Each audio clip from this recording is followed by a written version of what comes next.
তোমার ছোট বউ আছে না, ট্রেন্ডিং উচ্চারণ করতে পারতেছে না, বানান উচ্চারণ না, বানানটা পারি না আমি। তো শিখায় দাও।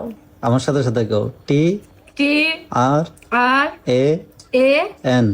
মা গো মা, আমার এমন মানে আমি চিন্তা করি কেমনে সম্ভব ভাই, কেমনে সম্ভব একটা মাইয়ারে পাশে নিয়ে সতীন বলা।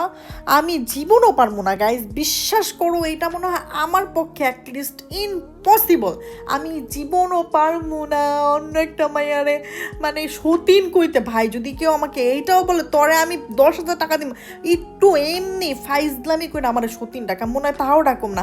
ওরা কি ভাই, যেই সব মায়া মানুষরা না অন্য ওই যে বলে না যে তার স্বামীর আরেকটা বিয়া করায়, ভাই কেমনে সম্ভব? আমি তো আমার জামাই ভাই রে ভাই, আমার জামাই যদি কোনো মাইয়ারে একটা লাভ রিয়েটকে একটা লাইক দেয়, আমি আমার মাথা মতো ভাই চুলকায়। ওদিন আমি 2 দিন আমার জামাইয়ের সাথে ঘরে আমার টোটাল মানে ঝগড়া থাকে। ও আমার যতই রাগ ভাঙানোর চেষ্টা করুক, আমি ভাঙে না আমার রাগ।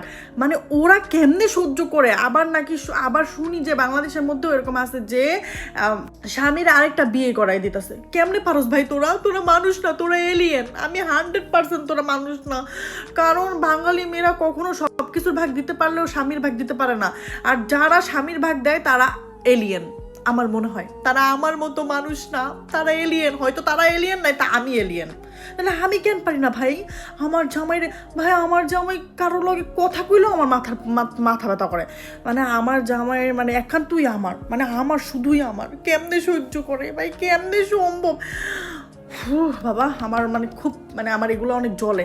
আমি জানি না কিভাবে বাংলাদেশের মেয়েরা অ্যাটলিস্ট এগুলো সহ্য করে। বাইরের কান্ট্রির মেয়েরা করুক, কারণ ওরা এলিয়েন, ওরা মানুষ না। কিন্তু বাংলাদেশে এগুলো কেমনে সম্ভব?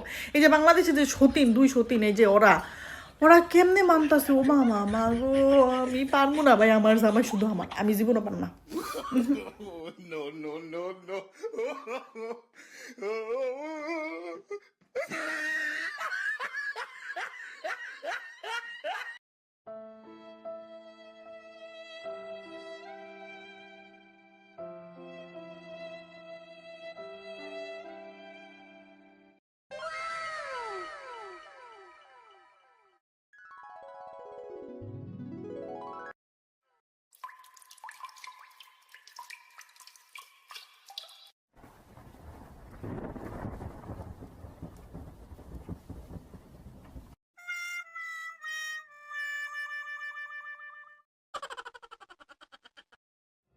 भाई मारो मुझे, मारो मुझे, मारो।